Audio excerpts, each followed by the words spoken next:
Eu gostaria de pedir que você abrisse sua Bíblia em João, Evangelho de João, capítulo 11, versículo 17 a 27.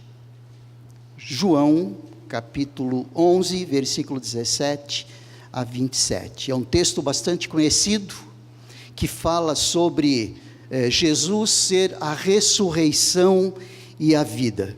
Nós temos estudado aí nas outras quartas-feiras, os irmãos têm acompanhado a identidade do Cristo, a identidade de Jesus no Evangelho de João.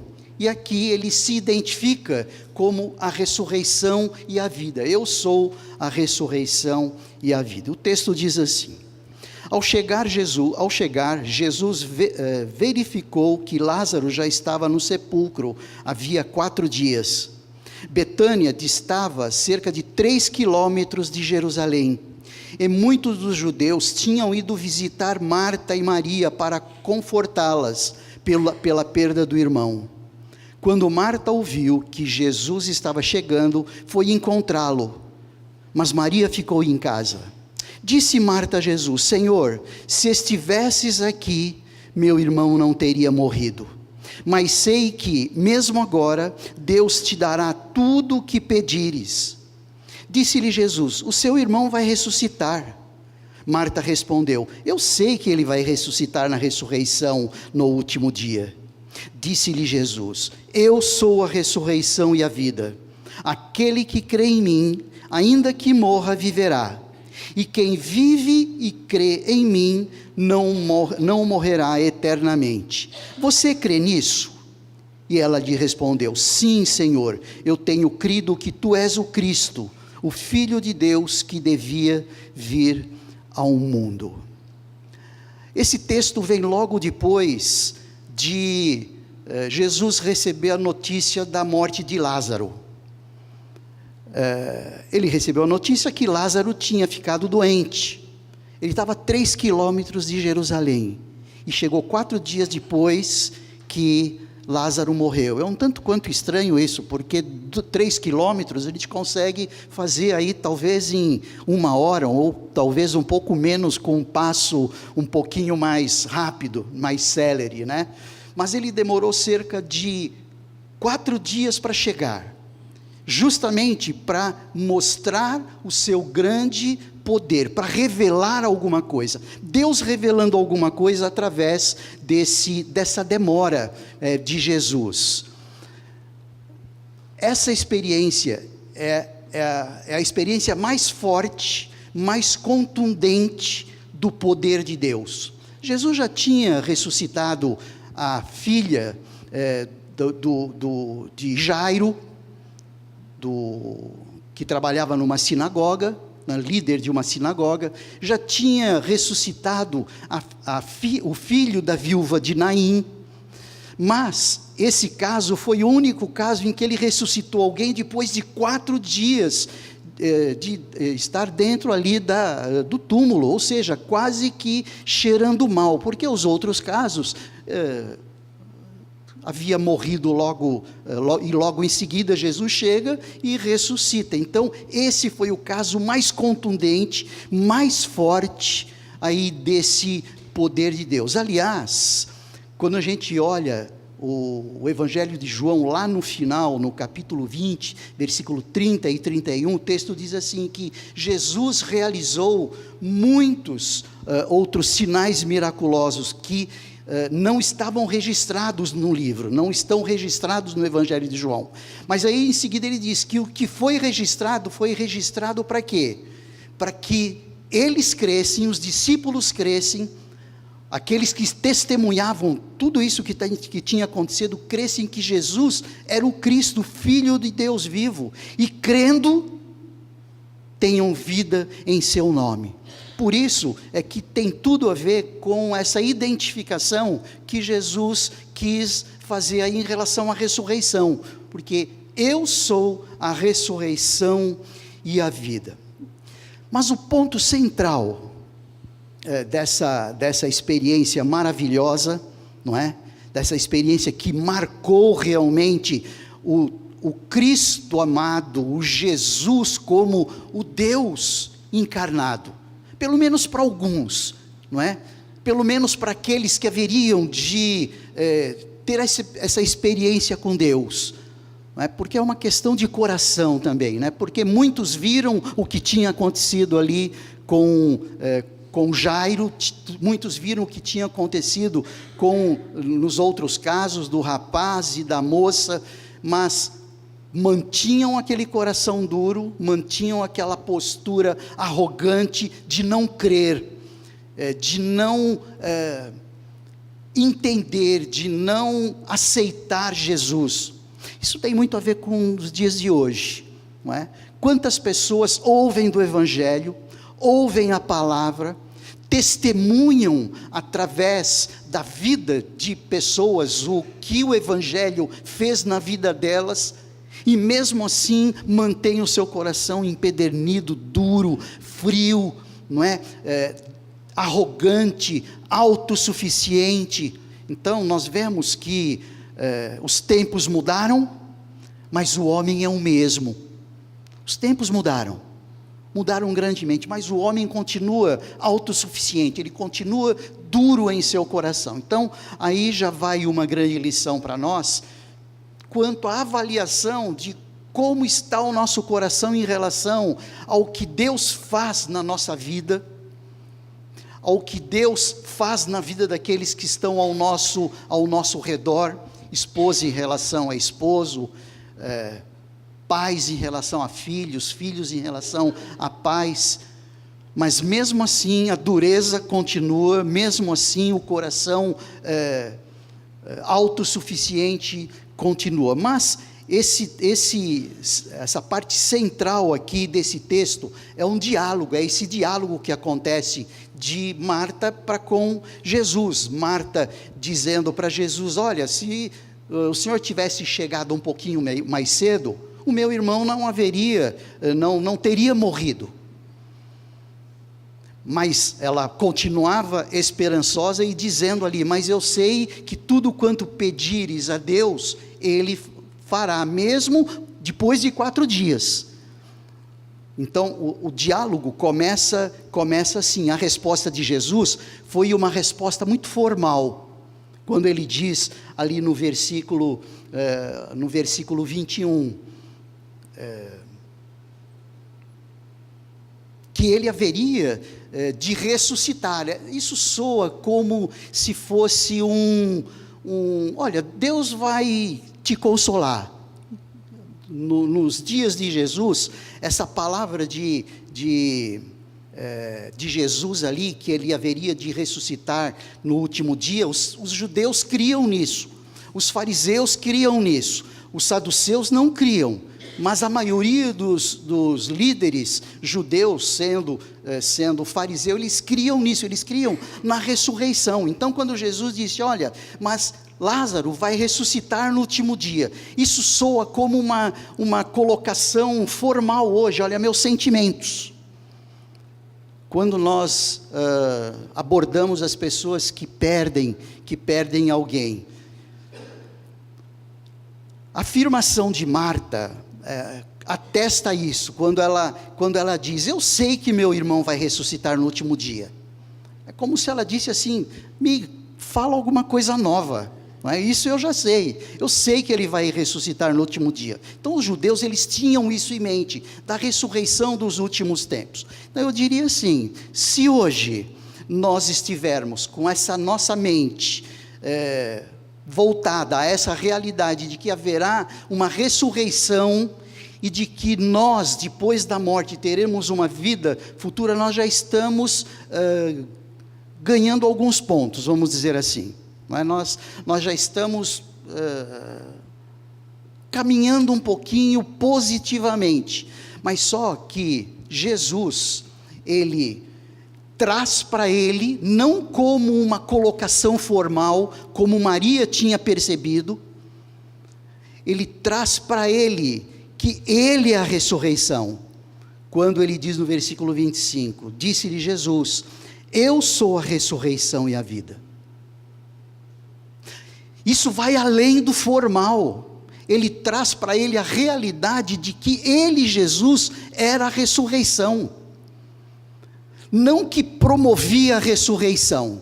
Ele se identifica com a ressurreição, ele se identifica com a vida, com a verdadeira vida, com a qualidade de vida. Essa resposta de Jesus, ela foi muito contundente, dizendo para Marta: eu sou a ressurreição e a vida. É Jesus quem é a verdadeira ponte para a ressurreição. Quantas vezes isso passa na nossa mente nos dias de hoje? Nessa vida que temos aí, vida tão agitada, uma vida tão comprometida com os compromissos nossos, com as nossas agendas, nós nem temos tempo muitas vezes para considerar as coisas espirituais, quanto mais na ressurreição.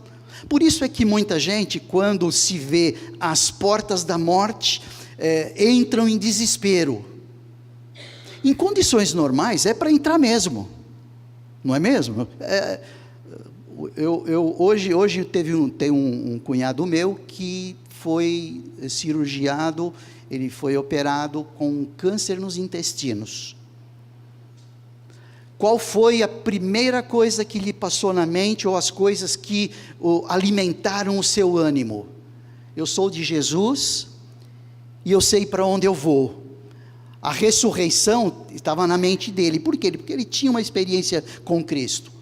Agora, quando alguém não tem essa experiência com Jesus, quando alguém não tem esse relacionamento espiritual estreitado na pessoa de Jesus, ele perde o chão. Porque ninguém pensa, não é? Ninguém consegue racionalizar a morte como algo normal. A não ser que essa experiência com Cristo lastreie esse sentimento de esperança, de que a morte é uma porta que conduz a uma vida diferente da nossa existência, uma vida de paz, uma vida de alegria. E isso precisa ser levado em conta quando nós pensamos que Jesus é a ressurreição e a vida. Bem, eu quero focar mais ainda as minhas atenções, eu quero compartilhar isso com os irmãos, quando Jesus começa dizendo: eu sou a ressurreição e a vida. Ele começa com o eu sou. Pode parecer um verbo comum, mas esse verbo é um verbo que tem um conteúdo teológico espantoso. Lá no Antigo Testamento, no capítulo 3, versículo 14 de Êxodo, quando Moisés recebeu a ordem de Deus para ir retirar o povo, para ser usado para tirar o povo ali do Egito, Moisés contestou e perguntou: mas o que eu vou falar para eles? Eles não vão acreditar em mim. Quem é que te enviou? E Deus disse: diga que o eu sou está enviando você. Então, lá no Antigo Testamento, lá em Êxodo, no capítulo 3, versículo 14, a gente percebe que Deus ele se identifica com o eu sou. E é muito interessante que teve uma certa ocasião no Novo Testamento que Jesus, ali conversando com os judeus, ele disse: olha, eu sou. E naquele momento os judeus pegaram pedras para apedrejar Jesus. Por quê? Porque naquele momento Jesus estava se fazendo como Deus, da perspectiva dos judeus. Os judeus pensavam assim. E aquilo para os judeus era uma blasfêmia. Então o eu sou é carregado de muita profundidade teológica. Então, talvez para alguns, não é? Esse eu sou não passa de um verbo de identificação acerca de si mesmo, mas não, Jesus estava dizendo que essa identificação ele passa pela característica de deidade que ele tinha, porque Jesus era Deus. Só Deus mesmo para lastrear essa identidade de ser a ressurreição, de resolver o problema do homem. Porque a morte é um problema que o homem não consegue solucionar. A ressurreição soluciona o maior problema do homem, que é o problema da morte. E Jesus foi o primeiro a experimentar isso. Paulo vem falando, nós vamos ler esse texto daqui a pouco. Paulo vem falando isso lá em 1 Coríntios, no capítulo 15, versículo 20 a 23, né, que ele é as primícias, ou seja, ele sendo a ressurreição e a vida, ele mesmo driblou a morte, ele ressuscitou e venceu a morte, e ele é as primícias, levando em conta que aqueles que são de Cristo iriam ressuscitar também. Então, essa palavra de Jesus, eu sou a ressurreição e a vida, vai muito mais profundo do que aquela compreensão de Marta, e precisa ser muito mais profundo do que muitas vezes a nossa compreensão acerca da própria ressurreição, como algo distante, como algo horrível. Tanto é que o apóstolo Paulo, em 1 Tessalonicenses, se você quiser me acompanhar, ele começa chamando a atenção dos tessalonicenses da seguinte forma: irmãos, não queremos que vocês sejam ignorantes quanto aos que dormem. Essa palavra dormem é uma palavra que tem a ver com a morte. Não queremos que vocês sejam ignorantes quanto aos que dormem, para que não se entristeçam como os outros que não têm esperança. Então, o que Paulo está dizendo aqui é que a morte, ela pode ser vista de uma maneira diferente quando consideramos a questão da ressurreição. E quanto mais vínculo nós tivermos com Cristo, mais a morte vai parecer algo não tão feio assim, não tão grave assim, a ponto de não sermos chamados aí de ignorantes, não é? Ou seja, ficarmos aí desesperados, entristecidos como os outros que não têm esperança. Como crentes em Cristo, nós temos esperança. Por quê? Porque Cristo é a ressurreição e a vida. Então, esse eu sou, ele tem uma conotação teológica extremamente forte, que é no Novo Testamento uma das características do Evangelho de João. Quando nós olhamos o Evangelho de João, tem cerca de 15 identidades com o eu sou.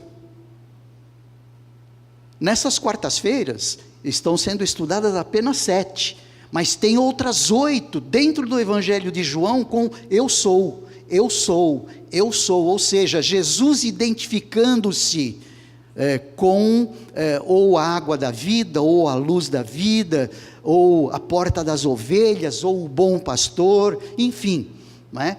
Esse eu sou é uma característica do Evangelho de João, que aliás é chamado o evangelho mais teológico do que os outros evangelhos, do que Mateus, Marcos e Lucas, que tem um viés mais de narrativa da história do ministério de Jesus, como o ministério de Jesus aconteceu ali na Palestina. Agora, o Evangelho de João não, ele tem um viés teológico profundo, não é? Sendo que nós estamos vendo um dos aspectos aí dessa profundidade. E aí, eu sou, ok? Esse é um detalhe aí bem importante, que vai além de um simples verbo de identificação, tem um viés teológico, mostrando Jesus como Deus, como verdadeiro Deus, porque muitas vezes a gente associa Jesus como Filho de Deus, e perdemos a dimensão de que Ele é o próprio Deus. Filho de Deus no sentido de estar na nossa roupagem, vestir a nossa roupa, não é? Estar na nossa estrutura, né? Identificando-se conosco, mas como um elemento da Trindade, é o próprio Deus. Aliás, para fazer o que Ele fez, para ser o que Ele é, só mesmo Deus Todo-Poderoso Para vencer a morte, só Deus. Homem nenhum venceria a morte, a não ser o próprio Deus feito carne. É o Emanuel, é o Deus conosco. Então isso é muito importante para que a gente consiga dar uma configuração mais séria para o nosso cristianismo. Muitas vezes o nosso cristianismo é muito mais cheio de considerações acerca de nós mesmos, não é? O que o cristianismo faz para me dar qualidade de vida, para que eu seja melhor, para que eu vença, para que eu tenha mais força. Ou seja, o cristianismo muitas vezes está relacionado ao próprio homem, à centralidade do próprio homem.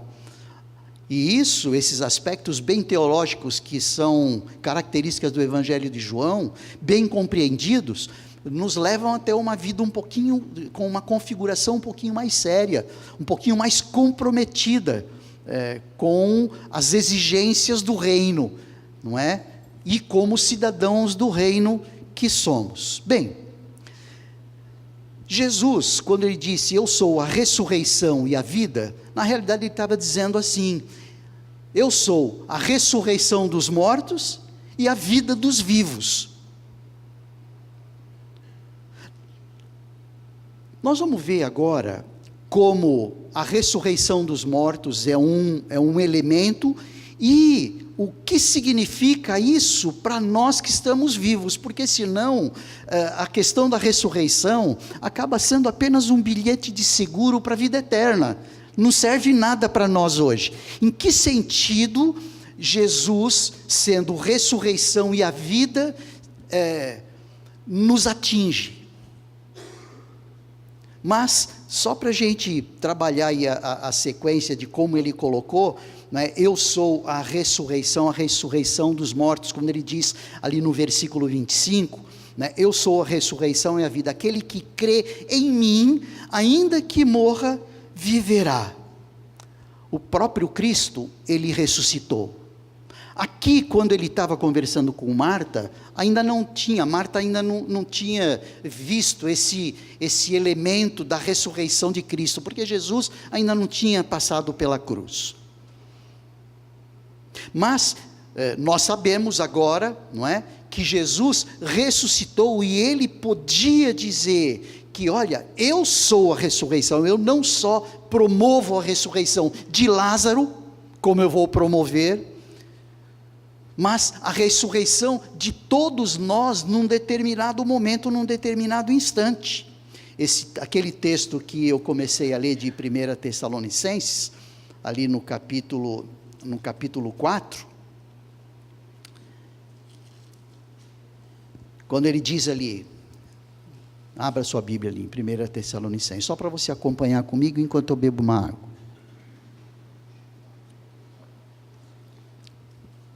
Você trouxe só a Bíblia, não trouxe?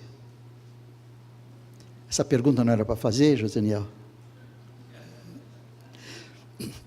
Ok, esse texto diz assim, olha, irmãos, não queremos que vocês sejam ignorantes quanto aos que dormem, para que não se entristeçam como os outros que não têm esperança.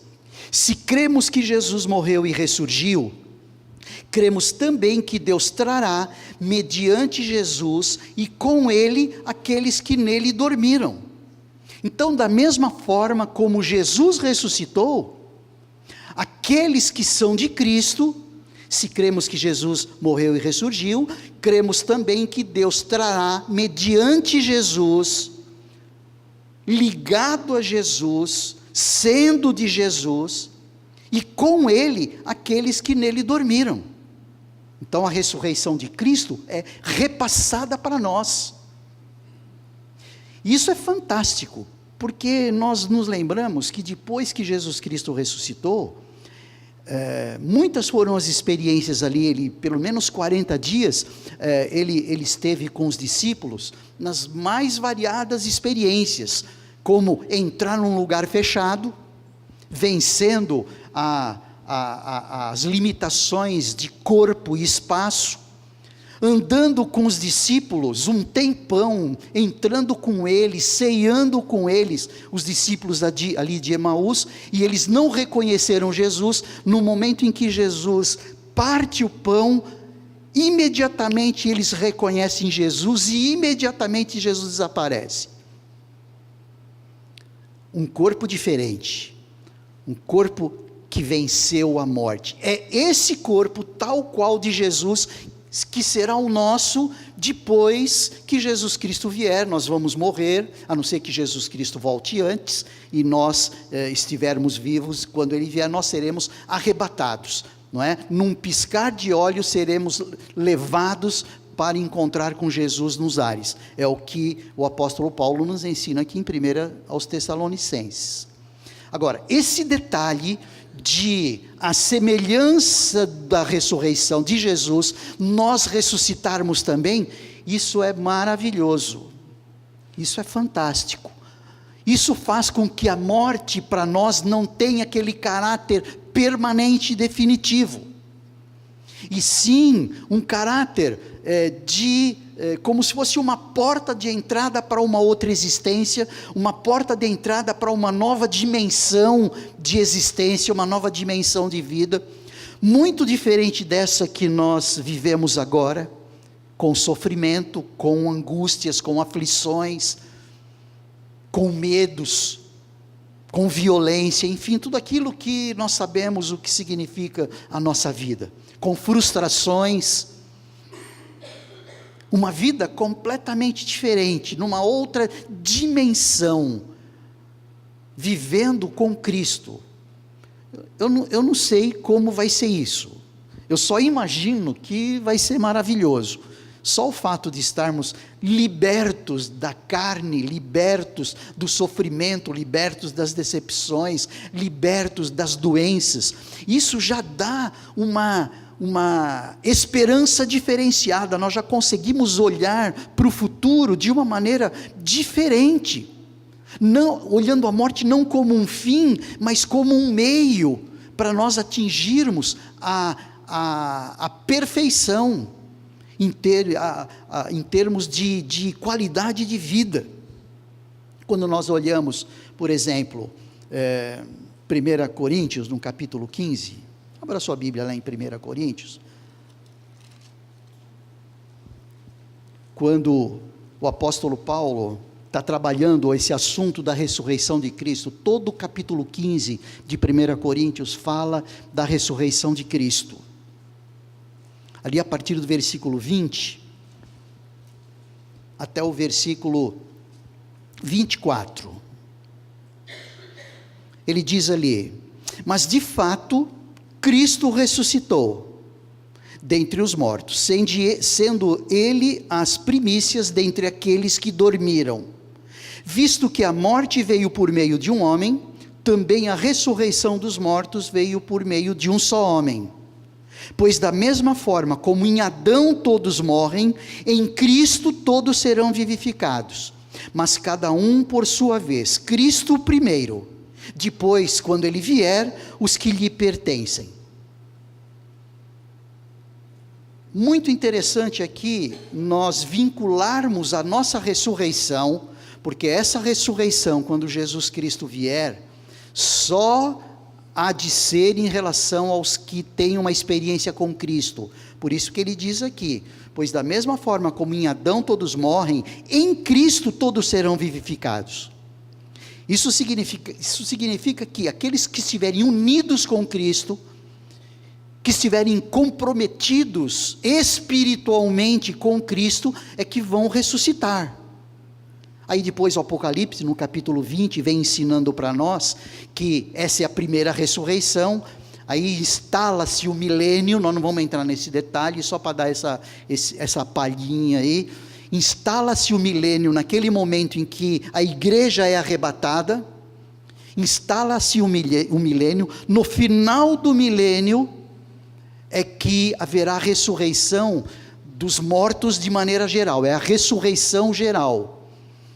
E Apocalipse fala assim: bem-aventurado aqueles que participaram da primeira ressurreição, porque a ressurreição geral são daqueles que não são de Cristo.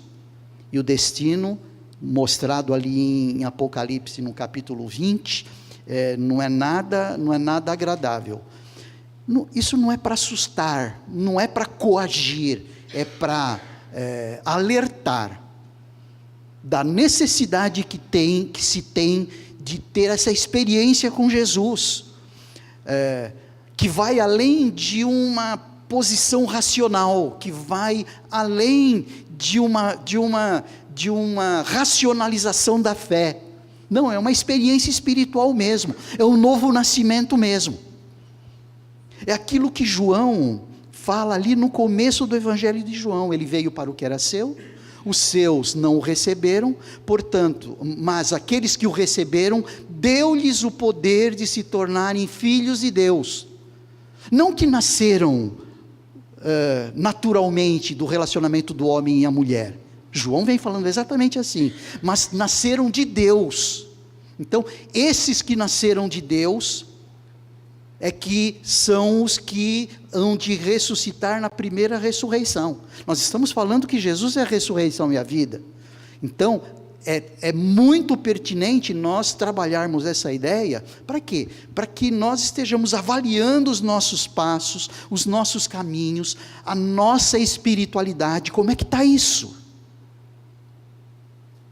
Nós não sabemos se vamos sair daqui. Não é uma questão de pessimismo, não. É uma questão de realismo. Nós não sabemos o que vai acontecer daqui a alguns instantes. O que precisamos é estar preparados.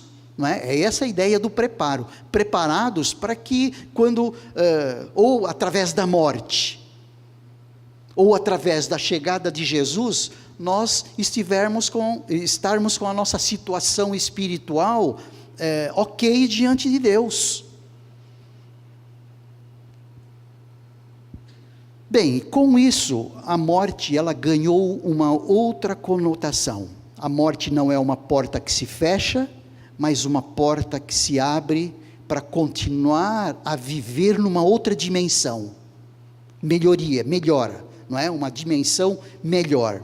A morte, ela não é uma separação permanente.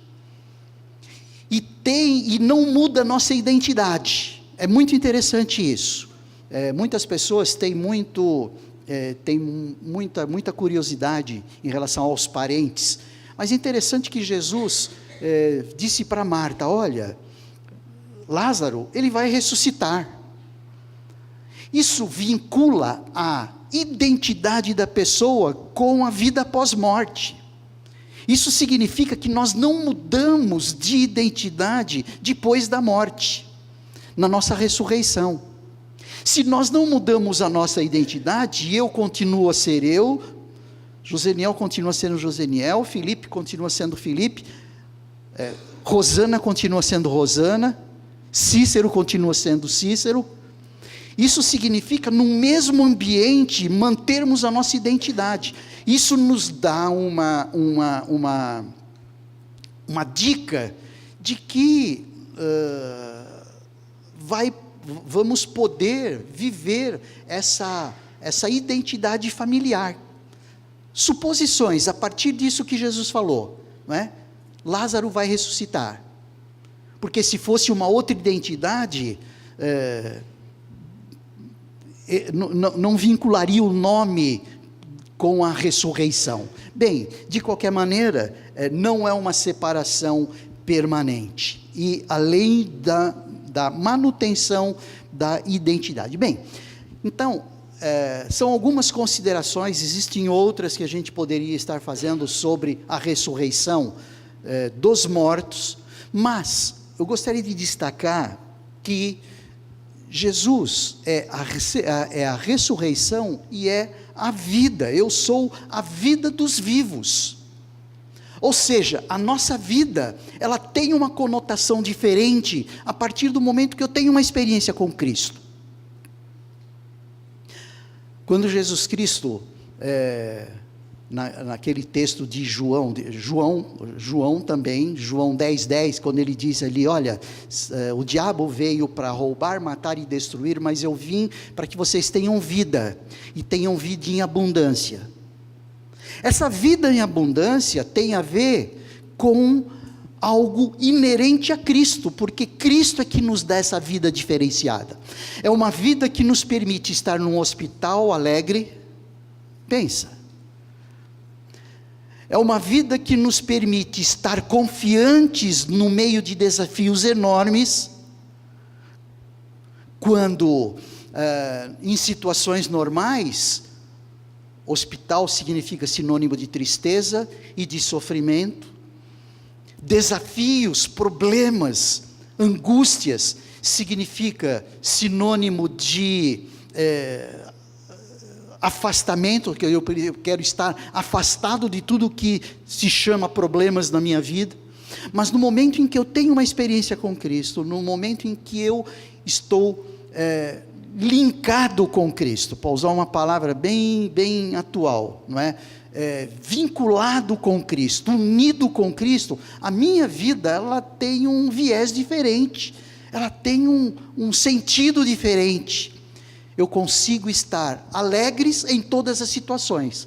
Aliás, como o apóstolo Paulo diz que devemos ser, ali em 1 Tessalonicenses mesmo, no capítulo 5, versículo 18, estejam alegres em todas as situações, em todas, porque isso é o que Deus requer, por vocês estarem unidos com Cristo Jesus.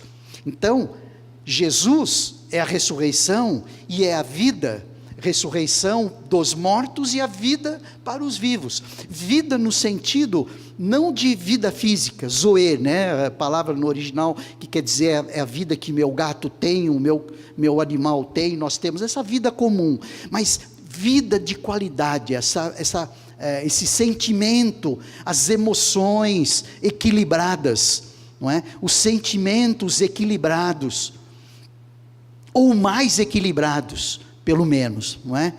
E com Cristo nós conseguimos já experimentar essa abundância.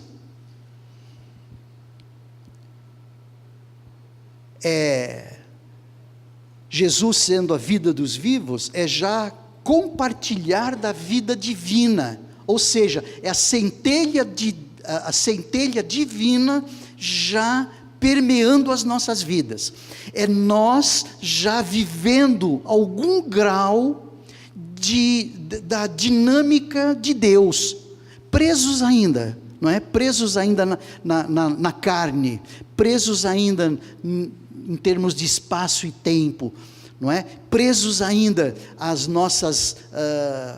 nossos problemas emocionais, mas mais confiantes, mais tranquilos, mais esperançosos. É o que o apóstolo Paulo fala ali em Colossenses no capítulo 2, versículo 9 e 10, quando ele diz: pois em Cristo habita corporalmente toda a plenitude da divindade, e por estarem nele, olhem só que coisa interessante, pois em Cristo, na pessoa de Cristo, habita corporalmente a plenitude da divindade, sendo Deus, e por estarem nele, e por estarmos nele, que é o cabeça de todo poder e autoridade, vocês receberam dessa plenitude, não igual a de Cristo, porque Cristo sem pecado, Cristo ressurreto, mas já tendo essa experiência com Cristo, vivendo um vislumbre dessa plenitude, que vai ser absoluta, que vai ser plena depois na ressurreição. Ao mesmo tempo, essa vida, não é? Essa vida dos vivos, Jesus sendo a vida, com V maiúsculo, dos vivos, é uma forma de ir se formando em nós a imagem de Cristo. O apóstolo Paulo fala isso em Romanos 8, 29, quando ele diz assim: pois aquele que de antemão conheceu, também os predestinou para serem conformes à imagem de seu Filho, a fim de que ele seja o primogênito entre muitos irmãos. Percebe como ele nos inclui? Percebe como ele divide essa plenitude, essa divindade, esse aspecto de divindade, não é? Que é a plenitude, conosco, num grau muito diminuído, é verdade. É verdade. É como se Deus estivesse duplicando Cristo através de nós. Às vezes o pastor Wagner até se refere assim, de que nós somos pequenos cristos, né? Cristãos significa pequenos cristos. Já ouviram essa expressão de alguém? É nessa ideia. É a ideia de que Deus vai formando em nós o caráter de Cristo. Vai se formando em nós a imagem de Cristo. O que significa isso? Uma vida que antes eu não tinha, antes da minha conversão eu não tinha, e eu, num certo grau, comecei a ter depois que eu tive a experiência com Jesus. E todas as vezes que alguém tem uma experiência com Cristo, ele nasce espiritualmente e começa a crescer espiritualmente também. Então ele vai ganhando essa vida. É o que Jesus Cristo disse: eu vim para que vocês tenham vida, e vida em abundância. É a vida de Jesus que vai se formando em nós, e isso daí é um prodigioso dom divino, não é?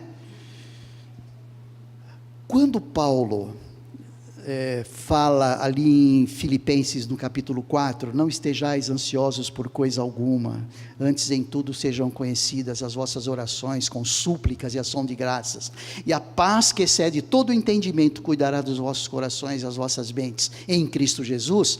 Ele está falando exatamente dessa centelha de plenitude, que é só essa centelha de plenitude que é capaz de fazer com que nós não estejamos ansiosos por coisa alguma, porque alguém pode dizer: Senhor, o Senhor está brincando comigo, né?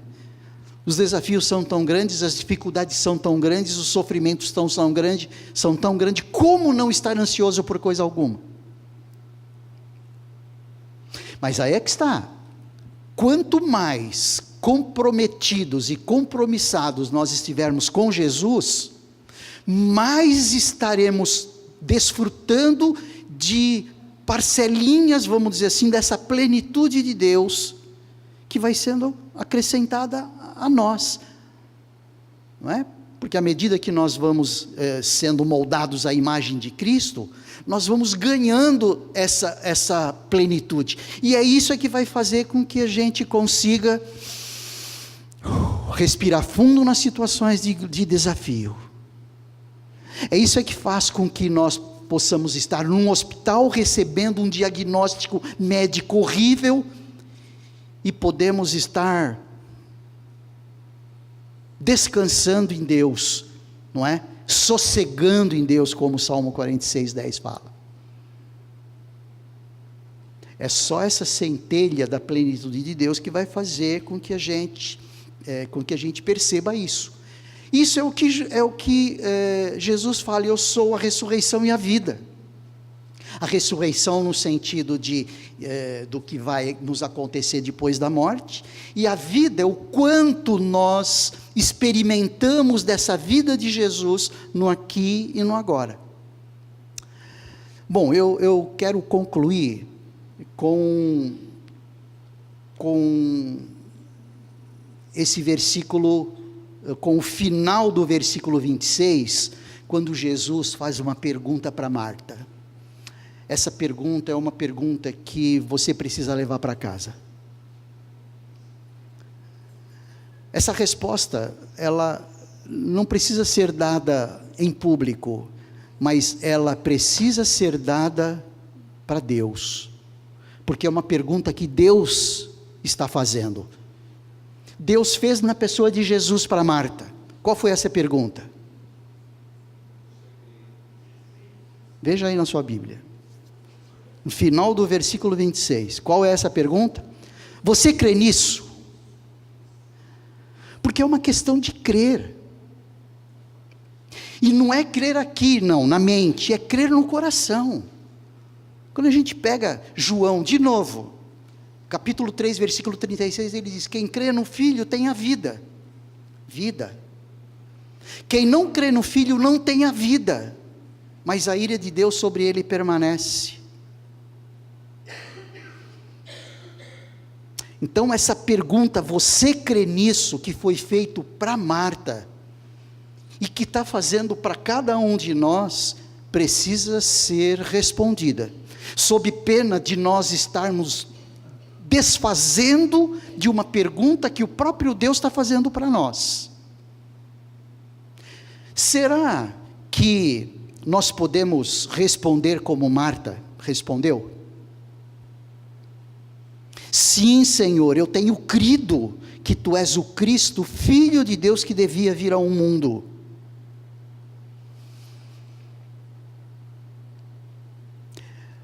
Toda essa reflexão sobre essa identificação de Jesus com a ressurreição e a vida, ela só ganha sentido quando você consegue pegar essa pergunta e respondê-la de maneira adequada, não para quem está do seu lado, não para o pastor ou para os pastores, mas para Deus.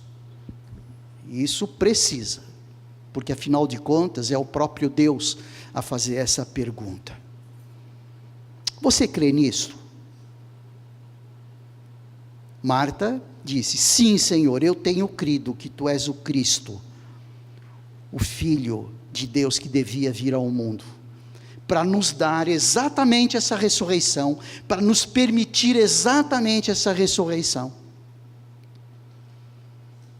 que faz todo sentido para a nossa vida, porque, gente, não faz sentido a gente nascer, crescer, aí nós vamos estudar, né, na probabilidade aí de estudarmos, aí nós vamos ter uma vida profissional, aí a gente se aposenta, que tal, hein?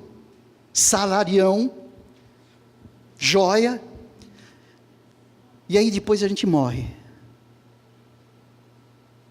Isso não tem sentido. Se existe sentido na nossa vida, esse sentido está em garantirmos essa eternidade dessa maneira, porque Jesus é a ressurreição e a vida. Feche os seus olhos, vamos orar. E eu gostaria de pedir que você viesse falar conosco se isso mexeu com você. Eu não vou pedir para você levantar a mão, eu não vou pedir para você vir aqui. Nós só vamos estar à disposição de você aqui, o pastor Joseniel, para que a gente possa te ajudar a, quem sabe, responder de maneira adequada essa pergunta que Jesus fez ali e que merece uma resposta para o nosso Deus. Obrigado, Pai.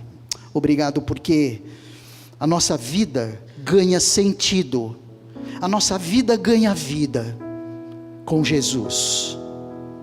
A nossa vida ganha sentido a partir do momento em que nós o recebemos como Salvador e como Senhor das nossas vidas.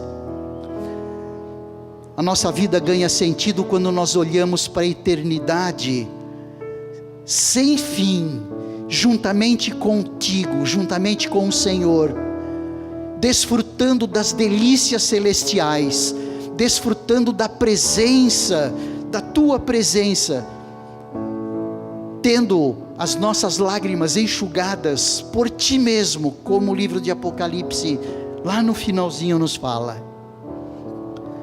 A nossa vida ganha sentido com Jesus sendo a água da vida, sendo o pão da vida, sendo a porta das ovelhas, sendo o caminho, sendo a verdade, sendo a vida.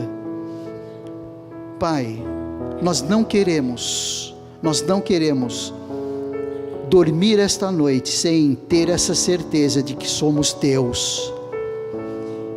Nós não queremos, ó Deus, fechar os nossos olhos hoje sem ter a certeza que nós participaremos da primeira ressurreição, porque bem-aventurados serão aqueles que participarão da primeira ressurreição. Toca, ó Deus, corações que porventura não tenham esse grau de certeza e estão ansiosos, incomodados em ter essa certeza de que são teus. Obrigado, Pai, pela oportunidade de nós estudarmos que Jesus é a ressurreição e a vida. Nós oramos assim em nome de Cristo Jesus.